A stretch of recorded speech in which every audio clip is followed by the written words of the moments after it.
رمضان المبارک کا مہینہ ہے اور رمضان المبارک کی برکتیں،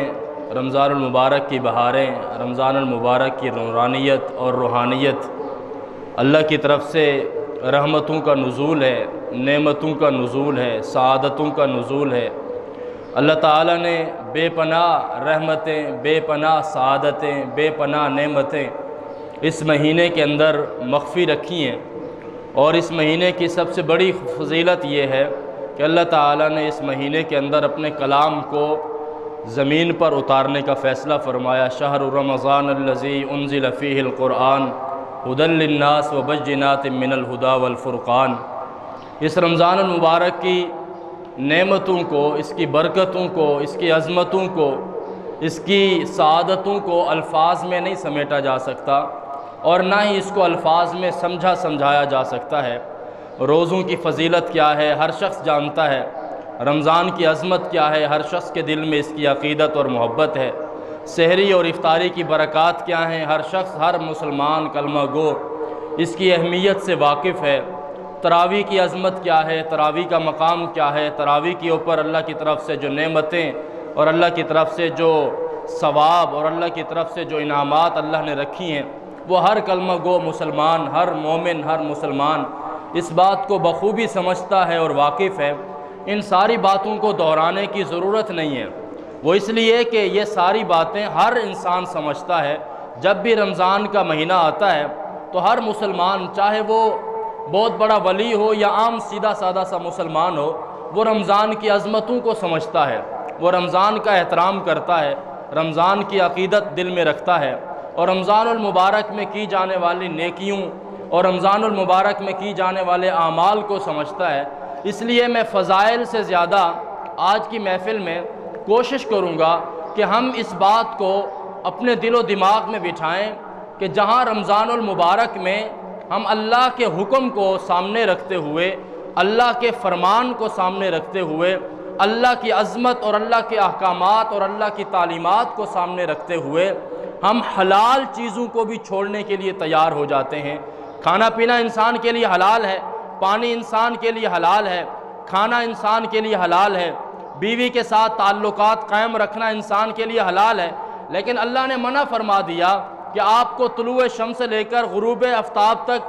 آپ کو نہ کچھ کھانا ہے، نہ آپ کو کچھ پینا ہے، نہ آپ کو بیوی کے ساتھ کسی قسم کا کوئی تعلق رکھنا ہے، جسمانی طور پر فزیکل کوئی تعلق آپ نے نہیں رکھنا۔ تو یہ وہ چیزیں ہیں جو انسان کے اوپر اللہ کی طرف سے حلال ہیں۔ کھانا بھی حلال ہے، پینا بھی حلال ہے، بیوی کے ساتھ تعلقات قائم کرنا بھی حلال ہے، لیکن جب میرے اللہ نے منع فرما دیا کہ آپ کو کھانا بھی نہیں ہے، آپ کو پینا بھی نہیں ہے، آپ کو بیوی کے ساتھ تعلق بھی نہیں رکھنا، اور یہ وہ چیزیں ہیں جو حلال تھیں، لیکن چونکہ اللہ نے منع فرما دیا تو انسان اللہ کے حکم کا احترام کرتے ہوئے، اللہ کے حکم کو، فرمان کو سامنے رکھتے ہوئے، اس کا لحاظ کرتے ہوئے نہ کچھ کھاتا ہے، باوجود اس کے کہ قدرت رکھتا ہے، پانی پی سکتا ہے، اور پانی جب چاہے پی سکتا ہے، اس کے پاس اویلیبل ہے، لیکن اللہ کا حکم ہے کہ نہیں پینا۔ یہ صبح سے لے کر شام تک پانی کا ایک گھونٹ نہیں پیتا، کھانے کے لیے فریج بھرے ہوئے ہیں، گھر میں ساری چیزیں موجود ہیں، کھا سکتا ہے، پکا سکتا ہے، استعمال کر سکتا ہے، لیکن چونکہ میرے اللہ نے منع کر دیا، اب یہ کہتا ہے اللہ کے حکم کا پہرا ہے میری زندگی پر، نہ میں کچھ کھاؤں گا، نہ میں کچھ پیوں گا۔ بیوی گھر میں موجود ہے، شوہر گھر میں موجود ہے، اور پرائیویسی بھی موجود ہے، اگر چاہیں تو اپنے جسمانی تعلقات قائم کیے جا سکتے ہیں، لیکن بیوی کے پاس ہونے کے باوجود، شوہر کے پاس ہونے کے باوجود، پرائیویسی ہونے کے باوجود، یہ بندہ محض اللہ کے حکم کو سامنے رکھتے ہوئے بیوی کے ساتھ کوئی تعلق قائم نہیں کرتا۔ تو اس کا مطلب یہ ہے کہ ہر انسان کے دل میں جس نے کلمہ پڑھا ہے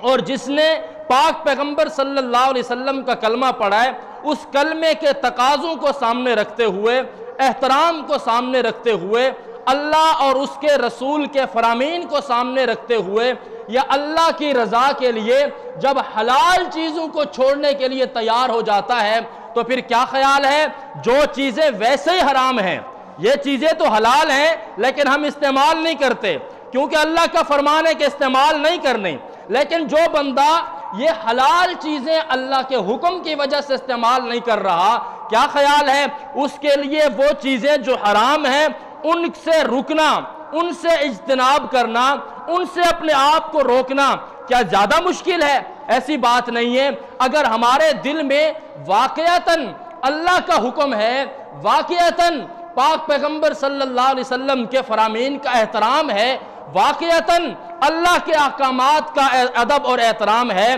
تو جو چیزیں ہم پر حلال تھیں ہم وہ چھوڑنے کے لیے تیار ہیں، تو جو چیزیں ہم پر ویسے ہی حرام ہیں ہم وہ چیزیں چھوڑنے کے لیے بطریق اولا تیار ہو سکتے ہیں۔ جو چیزیں ہم پر حلال تھیں اللہ کے حکم کی وجہ سے ہم نے ان کو چھوڑ دیا، جب اللہ کی طرف سے جو چیزیں ہم پر حرام ہیں ان کو چھوڑنا ہمارے لیے اور زیادہ آسان ہو جانا چاہیے۔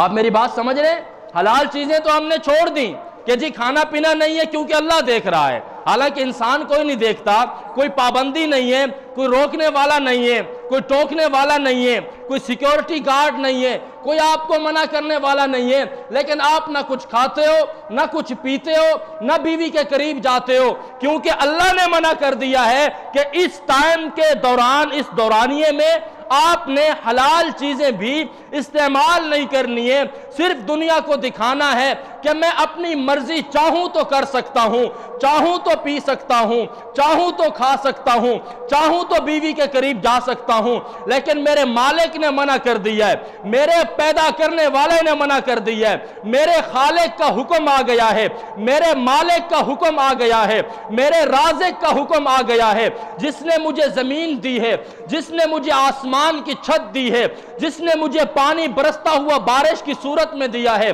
جس نے مجھے آنکھوں کی نعمت دی ہے، جس نے کانوں کی نعمت دی ہے، جس نے زبان کی نعمت دی ہے، جس نے سوچنے کے لیے دماغ دیا ہے، جس نے دھڑکتا ہوا دل دیا ہے، جس نے بے شمار نعمتوں سے مجھے نوازا ہے، آج اس اللہ کا حکم ہے کہ تو کچھ نہیں کھائے گا، اس اللہ کا حکم ہے تو کچھ نہیں پیے گا، اس اللہ کا حکم ہے بیوی کے قریب نہیں جائے گا۔ جب حلال چیزیں میں اپنے اللہ کے لیے چھوڑ سکتا ہوں، جب حلال چیزیں میں اپنے رب کا کہنا مانتے ہوئے ان سے اجتناب کر سکتا ہوں، تو پھر میرے بزرگوں جو چیزیں ہم پر ویسے ہی حرام ہیں ہمیں ان سے بچنا بہت زیادہ ضروری ہے، ہمیں ان سے اپنے آپ کو روکنا بہت ضروری ہے، ہمیں ان سے اپنے آپ کو دور کرنا بہت ضروری ہے۔ غیبت حرام ہے، ہمیں غیبت سے بچنا ضروری ہے، جھوٹ بولنا حرام ہے، ہمیں جھوٹ سے بچنا ضروری ہے، رشوت حرام ہے، ہمیں رشوت سے بچنا ضروری ہے،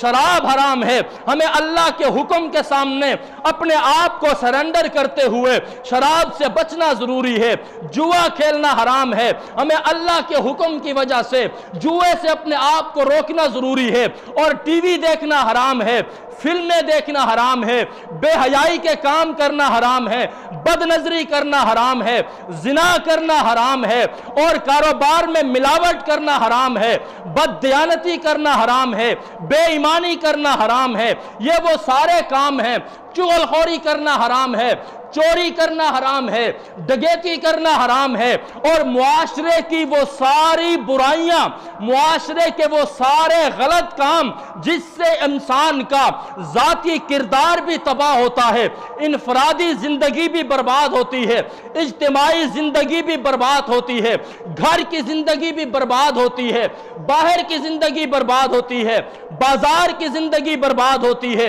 اجتماعی زندگی فساد پھیلتا ہے۔ ہمیں وہ کام جو اللہ نے حلال کیے تھے جب ان سے روکا جا رہا ہے اور اللہ کا حکم سمجھتے ہوئے ہم ان سے اپنے آپ کو روک کر دنیا کو دکھا سکتے ہیں کہ جب میرے مالک کا حکم آتا ہے پھر ہم حلال چیزوں سے بھی اپنے آپ کو روک کر دکھا سکتے ہیں، کیونکہ ہم مسلمان ہیں، کیونکہ ہم نے اللہ کا کلمہ پڑھا ہے، کیونکہ ہم نے پیغمبر کے ساتھ عہد و وفا کا وعدہ کیا ہے۔ جب پاک پیغمبر نے ہمیں حلال چیزوں سے منع کیا ہے تو ہم نے اپنے آپ کو روک لیا ہے۔ جب حلال چیزوں سے روکا جا سکتا ہے تو جو چیزیں ویسے ہی حرام ہیں ان سے رکنا بطریق اولا ہم پر آسان ہو جانا چاہیے۔